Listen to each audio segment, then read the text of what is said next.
हादसा नहीं होता है।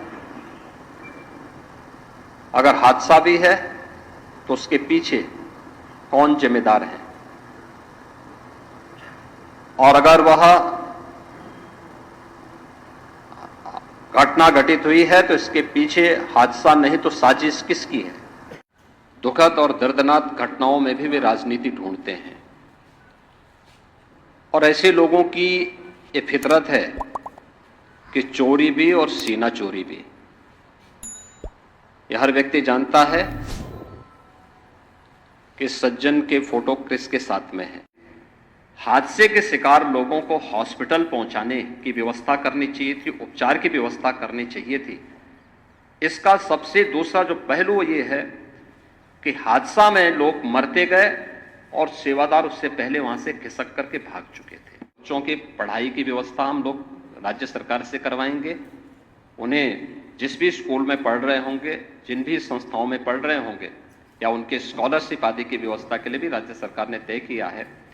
और प्रत्येक मृतक के परिवारजन को भी केंद्र और राज्य सरकार मिलकर के 4 लाख रुपए की सहायता और गंभीर बुलंदशहर, पीलीभीत, संभल और लखीमपुर खीरी, इन 16 जनपदों के भी कुछ श्रद्धालु जन थे जो इस हादसे के शिकार हुए हैं।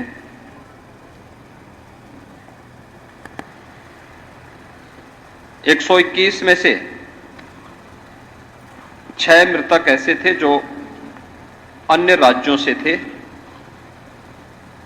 जिनमें ग्वालियर मध्य प्रदेश से 1 थे, हरियाणा से 4 थे और राजस्थान से 1 थे। हाथरस के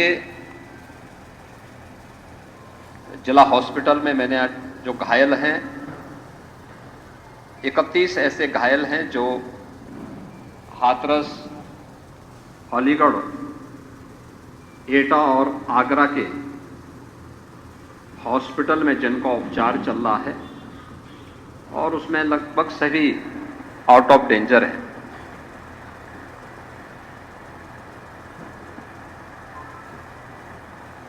हादसे के बारे में जो वहां के चश्मदीद हैं, जो इस घटना के शिकार हुए थे, गंभीर रूप से घायल हो गए थे, उनमें से ज्यादातर जो लोग हैं जिनसे आज मैंने बातचीत भी किया है, वे सभी इस बात को बोलते हैं कि हादसा कार्यक्रम के उपरांत जब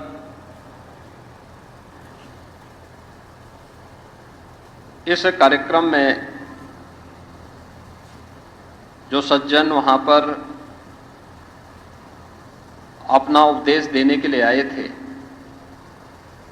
उनका कार्यक्रम या उनकी कथा संपन्न हुई तो कथावाचक के मंच से उतरने के बाद जीटी रोड में जैसे ही उनका काफिला आया था तो उन्हें छूने के लिए जब महिलाओं का एक दल उधर बढ़ा तो उनके पीछे पीछे भीड़ गई, और इसी के बाद वे एक दूसरे के ऊपर चढ़ते गए। सेवादार भी लोगों को धक्का देते रहे, जिसके कारण दोनों ओर, जीटी रोड के दोनों ओर और जीटी रोड के अंदर भी ये सब हादसा वहां पर होता हुआ दिखाई दिया। इसका सबसे दुखद पहलू यह था कि इस प्रकार के आयोजन में जो सेवादार प्रशासन को अंदर घुसने नहीं देते, दुर्घटना होने के तत्काल बाद या दुर्घटना के दौरान प्रारंभिक रूप में इन्होंने पहले वहां पर इस मामले को दबाने का प्रयास किया, लेकिन जब उन्हें प्रशासन ने हॉस्पिटल ले जाने की कार्रवाई प्रारंभ की तो इनमें ज्यादातर सेवादार वहां से भाग गए। इस पूरी घटनाक्रम के लिए हम लोगों ने एडीजी आगरा की अध्यक्षता में एक एसआईटी गठित की है, जिसने अपनी प्रारंभिक रिपोर्ट दी है और इस घटना की तह में जाने के लिए उनसे कहा गया है। बहुत सारे ऐसे पहलू हैं जिन पर जांच होनी बहुत आवश्यक है। अब तक प्रथम दृष्टया जो थी हमारी कार्रवाई ये थी कि राहत और बचाव के कार्य को आगे बढ़ाने के बाद आयोजकों को पूछताछ के लिए बुलाना, घटना के बारे में, हादसे के कारणों के बारे में उनसे भी पूछताछ करना और फिर घटना की लापरवाही और जिम्मेदारों की जवाबदेही भी इसके लिए तय करना, जिसके लिए पहले से ही एफआईआर यहां पे दर्ज हो चुकी है। इसके लिए कार्रवाई आगे बढ़ रही है। हम लोग इस बात को किसी भी प्रकार से डिनाई नहीं कर सकते कि इस प्रकार की घटना केवल एक हादसा नहीं होता है। अगर हादसा भी है तो उसके पीछे कौन जिम्मेदार है, और अगर वह घटना घटित हुई है तो इसके पीछे हादसा नहीं तो साजिश किसकी है, कौन इसके पीछे है। इन सभी पहलों को लेकर के राज्य सरकार ने तय किया है कि हम इसका एक जुडिशियल इंक्वायरी भी करवाएंगे और जुडिशियल इंक्वायरी हाईकोर्ट के एक रिटायर्ड जज की अध्यक्षता में होगी, जिसमें प्रशासन और पुलिस के भी रिटायर्ड सीनियर अधिकारियों को रख करके इस पूरी घटना की तह में जाकर के जो भी इसके लिए दोषी होगा उन्हें इसकी सजा देना और इस प्रकार की घटना की पुनरावृत्ति न हो, इनके बारे में एक सुझाव और एक एसओपी उनके माध्यम से बनाई जा सके, जिसे आगे इस प्रकार के किसी भी बड़े आयोजन में लागू किया जा सके। यह हम लोग सुनिश्चित करेंगे। और मैंने यहां पर भी हाथरस में भी और सिकंदराराव के घटनास्थल का मैंने दौरा किया, यद्यपि वहां काफी बारिश थी, और वहां जाकर के मैंने एक बार उसको देखने का प्रयास किया है। यद्यपि प्रशासन ने पहले से इसके मैप भी बना के तैयार किए थे, वो भेजे भी थे, लेकिन हादसे के कारणों की प्रारंभिक व्यवस्था देखी जा सके इसको देखने के लिए वहां पर मैं स्वयं गया था। और हमारे 3 मंत्री यहां पर कल से ही कैंप कर रहे थे। मुख्य सचिव और पुलिस महानिदेशक भी यहां पर कल से ही कैंप कर रहे हैं। सीनियर अधिकारीगण भी यहां पर पुलिस और प्रशासन के अधिकारीगण यहां पहले से ही कैंप करते हुए इस पूरी घटना के लिए जिम्मेदारों की जवाबदेही तय करने की भी दिशा में आगे कार्रवाई की जा रही है, जिसमें कुछ विशेष दल बनाए गए हैं जिनमें अलग अलग जनपदों में उनकी कार्रवाई अब प्रारंभ होगी और प्रारंभिक जांच के बाद आगे की कार्रवाई को हम लोग आगे बढ़ाने का कार्य करेंगे। यह यहाँ की घटना के बारे में था और जुडिशियल इंक्वायरी के बारे में आज ही इसके नोटिफिकेशन शासन के द्वारा भी जारी हो जाएगी।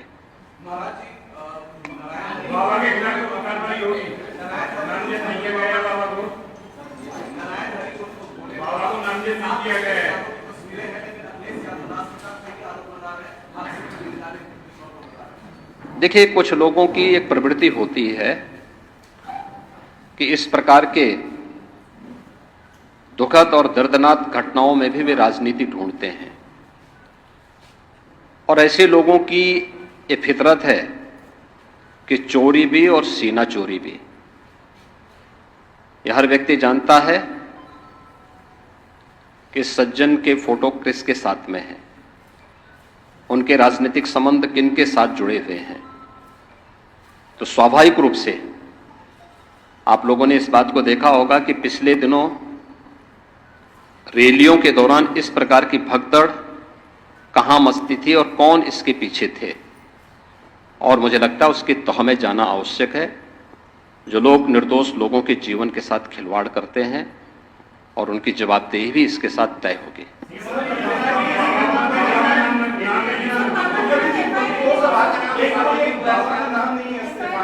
दूसरी चीज आपने कहा कि ऐसे आयोजनों में प्रशासन को घुसने की इजाजत नहीं होती है, तो ऐसा क्यों होता है कि क्या भविष्य में ऐसी चीजें ना हो? हाँ, देखिए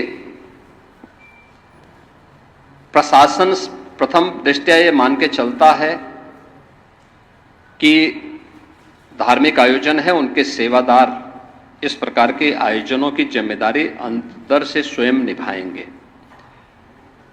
और बड़े बड़े आयोजन होते हैं, ऐसा नहीं कि ना होते हो, सावधानीवश वहां पर फोर्स प्रशासन तैनात करता है, लेकिन आउटर रिंग में उनकी फोर्स होती है। अंदर अगर आप देखेंगे तो उनके स्वयंसेवक के सेवादार ही इस पूरे व्यवस्था का संचालन करते हैं, उनकी देखभाल करते हैं। और जहां पे भीड़ अनुशासित होती है, धार्मिक और आध्यात्मिक श्रद्धा भाव के साथ लोग जहां आते हैं, वहां पर भीड़ अनुशासित भी रहती है। लेकिन जब वही कार्यक्रम निहित स्वार्थी तत्वों के हाथों का खिलौना बन जाता है, तो वह अनुशासनहीनता का नजारा वहां पर भी देखने को मिलता है। और इसका शिकार अंततः वह निर्दोष व्यक्ति होता है जो धार्मिक श्रद्धा के साथ उस आयोजन में भागीदार बनता है, क्योंकि उसको तो साजिश के बारे में पता नहीं होता है और वह अपनी उस श्रद्धा भाव के साथ आता है। लेकिन साजिश करने वाले लोग अपनी साजिश करके फिर वहां से चुपचाप खिसकने का प्रयास भी करते हैं। होना यह चाहिए था कि अगर हादसा था तो सेवादारों को वहां पर इस पूरी घटना को पहले तो अपनी व्यवस्था को सुदृढ़ करना चाहिए था, और अगर सुदृढ़ नहीं कर पा रहे थे तो प्रशासन का सपोर्ट लेकर के हादसे के शिकार लोगों को हॉस्पिटल पहुंचाने की व्यवस्था करनी चाहिए थी, उपचार की व्यवस्था करनी चाहिए थी। इसका सबसे दूसरा जो पहलू ये है कि हादसा में लोग मरते गए और सेवादार उससे पहले वहां से खिसक करके भाग चुके थे, और इसीलिए हम लोग इसके तह में जाएंगे। और मैं इस बात के लिए मैं कह रहा हूं ना कि मैंने इसीलिए जुडिशियल कमीशन के बारे में राज्य सरकार ने इसको तय किया है। हम इसके तह निष्कर्ष पर आएंगे और इस प्रकार के बड़े बड़े आयोजन हम लोग करते रहे हैं, लेकिन कहीं भी कोई इस प्रकार की चीजें नहीं आई है। और मुझे लगता है हम लोगों ने इस प्रकार के बड़े बड़े आयोजन हमेशा किए हैं, कुंभ जैसे बड़े आयोजन किए हैं, बड़े बड़े कार्यक्रम होते रहे हैं। लेकिन इसीलिए मैंने कहा कि इसकी तह में जाना आवश्यक है कि आखिर इसके पीछे कौन लोग इसके लिए जिम्मेदार हैं। दूसरा, राज्य सरकार ने और केंद्र सरकार ने, देखिए कि एफआईआर एप्लीकेशन परमिशन के लिए जिन लोगों ने दी थी, प्रथम दृष्टया पहले एफआईआर उनके खिलाफ होती है और इसके बाद फिर उसका दायरा बढ़ता है। ये सभी अन्य लोगों के दायरे में आएंगे, जो भी इसके लिए जिम्मेदार होंगे वे उसमें आएंगे। केंद्र और राज्य सरकार ने आर्थिक सहायता की भी घोषणा की है। जो निर्दोष लोग इस पूरी हादसे के शिकार हुए हैं, उनके जो नाबालिग बच्चे हैं, जो स्कूल में पढ़ने वाले बच्चे हैं, उनको हम उत्तर प्रदेश मुख्यमंत्री बाल सेवा योजना के अंतर्गत उन बच्चों की पढ़ाई की व्यवस्था हम लोग राज्य सरकार से करवाएंगे। उन्हें जिस भी स्कूल में पढ़ रहे होंगे, जिन भी संस्थाओं में पढ़ रहे होंगे, या उनके स्कॉलरशिप आदि की व्यवस्था के लिए भी राज्य सरकार ने तय किया है। और प्रत्येक मृतक के परिवारजन को भी केंद्र और राज्य सरकार मिलकर के 4 लाख रुपए की सहायता और गंभीर रूप से घायल व्यक्ति को 1 लाख रुपए की सहायता दे रही है। धन्यवाद जी।